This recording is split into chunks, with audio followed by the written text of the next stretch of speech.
Half of a Yellow Sun by Chimamanda Ngozi Adichie. Read by Adjoa Andoh. The early 60s.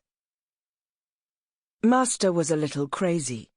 He had spent too many years reading books overseas, talked to himself in his office, did not always return greetings, and had too much hair. Ogwu's auntie said this in a low voice as they walked on the path. "But he is a good man," she added, "and as long as you walk well, you will eat well. You will even eat meat every day." She stopped to spit. The saliva left her mouth with a sucking sound and landed on the grass. Ogwu did not believe that anybody, not even this master he was going to live with, ate meat every day. He did not disagree with his auntie, though. He had never seen anything like the streets that appeared after they went past the university gates, streets so smooth that he itched to lay his cheek down on them. He would never be able to describe to his sister Anolika how the bungalows were painted the colour of the sky and sat side by side like polite, well-dressed men, how the hedge-tops separating them were trimmed so flat they looked like tables wrapped with leaves. "I told Master, you will learn everything fast, osiso," his auntie said. Ogwu nodded attentively, although she had already told him this many times, as often as she told him the story of how his good fortune came about. While she was sweeping the corridor in the mathematics department a week ago, she heard Master say that he needed a houseboy to do his cleaning, and she immediately said she could help, speaking before his typist or office messenger could offer to bring someone. "I will learn fast, Auntie," Ogwu said. He was staring at the car in the garage. A strip of metal ran around its blue body like a necklace. "Remember, what you will answer whenever he calls you is, 'Yes, sir! Yes, sir!'" Ogwu repeated. They were standing before the glass door.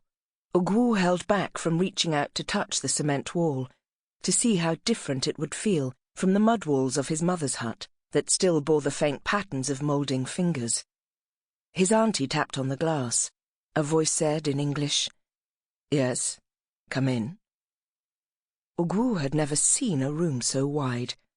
Despite the brown sofas arranged in a semicircle, the side tables between them, the shelves crammed with books, and the centre table with a vase of red and white plastic flowers, the room still seemed to have too much space. Master sat in an armchair, wearing a singlet and a pair of shorts. He was sitting slanted, a book covering his face, as though oblivious that he had just asked people in. "Good afternoon, sir.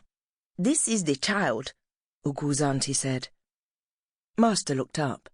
His complexion was very dark, like old bark, and the hair that covered his chest and legs was a lustrous, darker shade. He pulled off his glasses. "The child?" "The houseboy, sir." "Oh, yes. You have brought the houseboy. Ibota Goya." Master's Igbo felt feathery in Ogwu's ears. It was Igbo coloured by the sliding sounds of English, the Igbo of one who spoke English often. "He will work hard," his auntie said. "He's a very good boy. Just tell him what he should do. Thanks, sir." Master grunted in response, watching Ogwu and his auntie with a faintly distracted expression. Ogwu's auntie patted Ogwu's shoulder and left. "Kedua Fagi." "What's your name?" Master asked, and sat up straight. He filled the armchair, his thick hair that stood high on his head, his muscled arms, his broad shoulders. Ogwu had imagined an older man, somebody frail, and now he felt a sudden fear that he might not please this master, who looked so youthfully capable, who looked as if he needed nothing.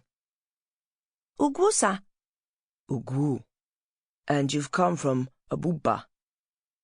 "From Opi, sir." "You could be anything from 12 to 30. Master narrowed his eyes. "Probably 13. He said 13 in English. "Yes, sir." Master turned back to his book. Ogwu stood there. Master flipped past some pages and looked up. "Ngwa, go to the kitchen. There should be something you can eat in the Sample complete. Ready to continue?